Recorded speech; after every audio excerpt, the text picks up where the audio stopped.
الحمد لله رب العالمين، والصلاة والسلام على سيد الأنبياء والمرسلين وعلى آله وصحبه أجمعين، أما بعد. قال النبي صلى الله عليه وسلم: إن لكل قوم عيدا وهذا عيدنا، أو كما قال عليه الصلاة والسلام. محترم سامعین کرام، آج کا دن خوشی و مسرت کا دن ہے. آج کا دن اور آج کا وقت ان وقتوں اور دنوں میں سے نہیں جو وقت بار بار آیا کرتی ہے، بلکہ یہ وقت سال میں ایک بار آیا کرتی ہے. فرحت و شادمانی کے یہ حسین لمحے ان لمحوں میں سے نہیں جو بار بار آیا کرتے ہیں، بلکہ یہ لمحہ وہ ہیں جو سال میں صرف ایک بار آیا کرتے ہیں، جس سے یہ بات سمجھی جا سکتی ہے کہ آج کا مبارک اور پیارا دن ان دنوں میں سے ایک ہے جس کے ایک ایک لمحہ کی قدردانی ہر اس دل میں ہوگی جس دل میں کسی بھی منتظر اور مخصوص چیز کی قدر ہوتی ہے. تو پھر بھلا اسلام کے ان لوگوں کے لیے جنہوں نے رمضان المبارک کے پورے روزے رکھے، جنہوں نے نبی اکرم صلی اللہ علیہ وسلم کے ارشادات کے مطابق قرآن کی تلاوت کی، صدقہ اور زکوٰۃ کی ادائیگی میں وسعت کے بقدر حصہ لیا، اور فرض نمازوں کے علاوہ تراویح اور نوافل کا اہتمام کیا، ان کے لیے عید سعید کی خوشیاں کیوں نہ ہوگی؟ آج تو اسلام کے انہی فرزندوں کے لیے خوشیاں اور مبارکبادیاں ہیں جنہوں نے رمضان المبارک کی ایک وقت اور لمحے کی حفاظت کر کے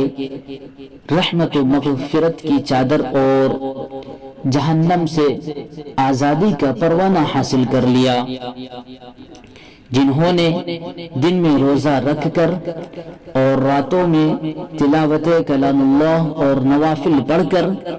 اپنے نفس امارہ پر قابو پانے کی کوشش کی اور اپنے پروردگار کی رضا و خوشنودی حاصل کر لی. حقیقت یہ ہے کہ آج انہی مشقت برداروں کو عید کی حقیقی خوشیاں حاصل ہو رہی ہے. وہ شخص جس نے اپنی صحت و عافیت کے باوجود روزہ نہیں رکھا اور روزہ داروں کے درمیان رہ کر بھی بے شرم کی طرح گھر میں بیٹھ کر کھاتا پیتا رہا، نماز اور روزہ، تلاوت کلام اللہ اور صدقہ فطر اور زکوٰۃ کی ادائیگی کے بجائے لہو و لعب میں مشغول رہا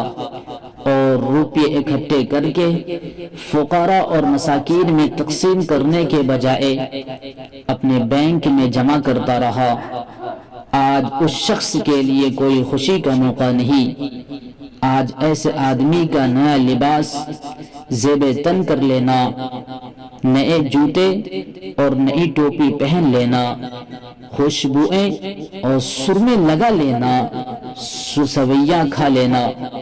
اور عید گاہ میں حاضر ہو جانا کوئی اہمیت نہیں رکھتا. ایسے آدمی کو عید کی سچی خوشیاں ہرگز میسر نہیں ہو سکتی. اس زیب و زیبائش میں عارضی خوشیاں تو حاصل ہو سکتی ہے، لیکن دائمی خوشیاں میسر نہیں ہو سکتی، کیونکہ اس نے اللہ کے احکام کی نافرمانی کی ہے. اس نے رسول اللہ صلی اللہ علیہ وسلم کے ارشادات کو لائحہ عمل نہیں بنایا ہے. تو بھلا ایسے شخص کو عید کی سچی خوشیاں کیوں کر نصیب ہو سکتی ہے؟ ملت اسلامیہ کے پروانوں، سچی خوشیاں تو ان کے لیے ہے جنہوں نے رمضان میں اللہ کی عبادت اور ریاضت اور غریبوں کی حاجت روائی کے لیے کر کے دائمی خوشی حاصل کرنے کا سامان فراہم کیا ہے، کیونکہ دنیا کا بھی قاعدہ یہی ہے کہ اجر اس کو ملے گا جس نے محنت کی ہو، پاس وہی ہوگا جس نے تیاری کی ہو، کھیتی وہی کاٹے گا جس نے بیج بوئی ہو۔ اسی طرح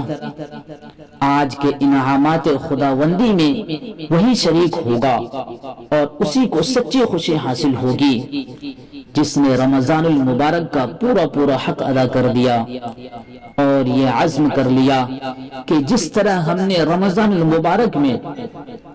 معصیت رب سے بچنے کی کوشش کی ہے اور خدا کی مرضی کے مطابق زندگی گزارنے کا سبق اور سلیقہ سیکھا ہے، اسی طرح دیگر مہینوں میں بھی ہم احکام خداوندی کی پاسداری کریں گے۔ محترم سامعین کرام، اسلامی نقطۂ نظر سے عید کی خوشی ایک ہماگیر اور ہمہ جہت خوشی ہے جس میں اعتدال کے ساتھ مادی اور روحانی دونوں طرح سے حاصل ہونے والی خوشیوں کو یکجا کر دیا گیا ہے۔ روحانی خوشی کا ایک حصہ یہ ہے کہ آج کے دن ہم سب اللہ کے مہمان ہیں اور اسی مہمانی کی وجہ سے آج کے دن روزہ رکھنے کی ممانعت کر دی گئی۔ اسی روحانی خوشی کا ایک حصہ وہ ہے جس کے متعلق نبی اکرم صلی اللہ علیہ وسلم کا ارشاد گرامی ہے، جب عید الفطر کا دن ہوتا ہے تو فرشتے راستے کے دروازوں پر کھڑے ہو جاتے ہیں اور اعلان کرتے ہیں کہ اے فرزندان توحید، اپنے رب کریم کے دروازے پر آؤ، آج تمہاری جھولی بھر دی جائے گی، آج تمہیں عطیہ خداوندی کے طور پر بھلائی اور خیر کے خزانے ملیں گے، کیونکہ تم نے اللہ کے احکامات کو دل سے قبول کیا اور اس پر عمل کیا ہے۔ اللہ تعالیٰ نے تمہیں تراویح پڑھنے کا پابند بنایا تو تم نے تراویح پڑھی، تمہیں اللہ تعالیٰ نے روزہ رکھنے کا حکم دیا تو تم نے روزے رکھ کر اللہ کی فرما برداری کی، لہٰذا اب تم اپنے انعامات لے لو۔ یہ انعامات کیا ہوں گے؟ یہ انعامات اللہ کی خوشنودی اور رضا ہوگی، یہ انعامات جنت میں دخول ہوگا اور یہ انعامات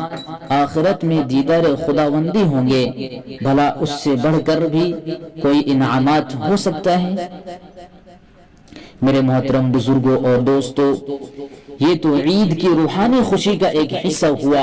اس کے علاوہ عید کی مادی اور ظاہری خوشیاں بھی ہے جسے انسان اپنی ظاہری آنکھوں سے دیکھ کر خوشی حاصل کرتا ہے۔ یہ مادی اور ظاہری خوشی یہ ہے کہ جب اللہ تعالی نے ہمیں آج کے دن اپنا مہمان بنا لیا تو اس نے ہمیں اچھا سے اچھا کھانے، عمدہ سے عمدہ پہننے اور شریعت کے حدود میں رہتے ہوئے مردوں کو مردوں کے مطابق اور عورتوں کو عورتوں کے مطابق زیب و زیبائش اختیار کرنے کی کھلی آزادی دے دی کہ آج اچھے کپڑے پہن کر، اچھا کھانا کھا کر اور اچھی خوشبوئیں لگا کر عید کی خوشیاں حاصل کر رہے ہیں۔ اسی طرح کی ظاہری خوشیوں کا ایک واقعہ حضرت عائشہ صدیقہ رضی اللہ عنہا سے منقول ہے کہ ایک مرتبہ عید کے دن جب آپ صلی اللہ علیہ وسلم گھر میں داخل ہوئے تو دیکھا حضرت عائشہ کے پاس کچھ بچیاں بیٹھ کر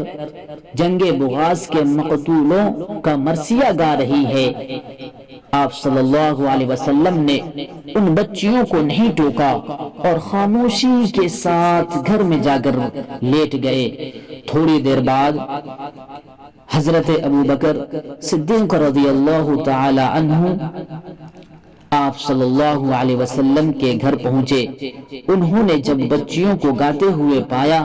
تو اپنی صاحبزادی حضرت عائشہ کو ڈانٹتے ہوئے فرمایا، رسول اللہ صلی اللہ علیہ وسلم کے گھر میں یہ شیطانی نغمے کیسے؟ حضرت ابوبکر صدیق رضی اللہ تعالی عنہ کی آواز سن کر آپ صلی اللہ علیہ وسلم نے ارشاد فرمایا، یا ابا بکر لکل قوم عید وهذا اليوم عیدنا، کہ اے ابو بکر ہر قوم کی عید ہوتی ہے اور آج ہماری عید ہے۔ تو میرے بھائیوں، اس واقعہ سے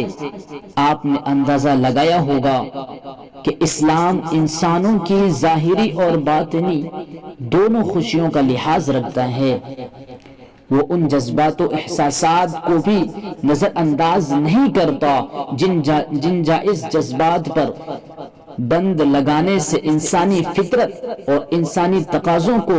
دھچکا لگتا پہنچتا ہو۔ لیکن دوستو، اس کا مطلب یہ بھی نہیں ہے کہ ہم عید کی خوشیوں کے نام پر غیروں کی طرح لہو و لعب میں مشغول ہو۔ وہ فحش کاریاں، وہ بدفعلیاں، وہ شراب و کباب اور وہ سنیما بینی اور وہ تھیٹر بازی جو غیر قوموں کی عید اور خوشی کا حصہ ہے، جن کے بغیر ان کی عید اور تہوار ادھورے سمجھے جاتے ہیں، ان برائیوں اور گندگیوں کی اجازت اسلام میں ہرگز نہیں دے سکتا، کیونکہ اسلام میں خوشی و مسرت کا دائرہ مباحات کے حدود میں ہے۔ اس میں رہتے ہوئے ہی خوشیاں حاصل کی جا سکتی ہے۔ خوشی کا دائرہ مباحات سے بڑھا کر محرمات تک نہیں لایا جا سکتا۔ خوشی کے نام پر فحش گانے نہیں سنے جا سکتے، گندی فلمیں نہیں دیکھی جا سکتی اور نشہ اور مشروبات کا استعمال نہیں کیا جا سکتا، کیونکہ یہ خوشی نہیں بلکہ اخلاقی و دینی خودکشی ہے، جس کی شریعت میں کوئی گنجائش نہیں ہے۔ بڑا بدنصیب ہے وہ شخص جو عید گاہ سے نکل کر شراب و کباب کی محفل سجاتا ہے۔ برا انجام ہے اس شخص کے لیے جو عید گاہ سے نکل کر اپنے پڑوسیوں اور ہمسایوں سے ملنے کے بجائے سنیما گھر کا قصد کرتا ہے۔ بڑا محروم القسمت ہے وہ شخص جو آیات قرآنی اور نعت نبی سے دل بہلانے کے بجائے فلمی گانوں اور قوالیوں سے دل بہلاتا ہے۔ میرے بھائیوں، عید کی سچی خوشی تو وہ ہے جس میں ہم بھی خوش ہوں اور ہمارے پڑوسی بھی خوش ہوں، کیونکہ عید کا دوسرا نام اخوت اور اجتماعیت ہے، جس کا تقاضا یہ ہے کہ ہم اپنی خوشیوں میں دوسرے مسلمان بھائیوں کو بھی شریک کریں۔ اگر ہمارا پڑوسی اور ہمسایہ نادار اور کمزور ہے تو ہم اس کی مدد کریں۔ اگر ہمارے محلے میں غربا اور مساکین ہے تو اس سے جا کر ملے اور ان کے دکھ درد میں شریک ہو۔ اگر کوئی ہم سے ناراض ہے تو ان سے جا کر ملے اور دل کی خلش مٹا کر اخوت و محبت کا برتاؤ کرے، تبھی ہم عید کی سچی خوشیوں سے لطف اندوز ہو سکتے ہیں۔ کیونکہ ان لوگوں کا گلے ملنا کوئی معنی نہیں رکھتا جن کے دل نفرت سے بھرے ہوئے ہو، جن کے درمیان بغض و عداوت اور انتقام کی دیوار کھڑی ہو، جو اپنی انا اور اپنے غرور میں بھٹکا جا رہا ہو۔ عید کی سچی خوشیاں ان رزق و برق پوشاک پہننے والوں اور عمدہ قسم کے کھانا کھانے والوں کو میسر نہیں ہو سکتی، جو انسان دوستی، غربا پروری اور محبت و خمخاری کے الفاظ سے ناآشنا ہو، جو اپنے غریب مسلمانوں کو گلے لگانے میں ہچکچاتا ہو، جو اپنے غریب پڑوسی کے احوال جاننے کے باوجود اس سے نظریں چراتا ہو۔ میرے بھائیوں، عید کی سچی خوشی تو اسی وقت حاصل ہو سکتی ہے جب ہم اپنی خوشیوں میں اپنے بھائیوں کو بھی شریک کریں اور ان کے درد کو اپنا درد سمجھیں۔ چنانچہ آپ سرکار دو عالم صلی اللہ علیہ وسلم کا ارشاد گرامی ہے کہ تم مومنوں کو آپس میں رحمت و محبت اور عنایت کے معاملے میں ایک جسم کی طرح دیکھو گے۔ جب جسم کے کسی بھی حصے میں تکلیف ہوتی ہے تو سارا جسم بخار اور بے خوابی میں مبتلا رہتا ہے۔ میرے محترم بزرگوں اور دوستو، یہ ہے عید کا پیغام اور یہ ہے اخوت و ہمدردی کا سبق۔ جب تک ہم اپنی عید میں ان اسباق کو شامل نہیں کریں گے تب تک ہم عید کی سچی خوشیوں سے لطف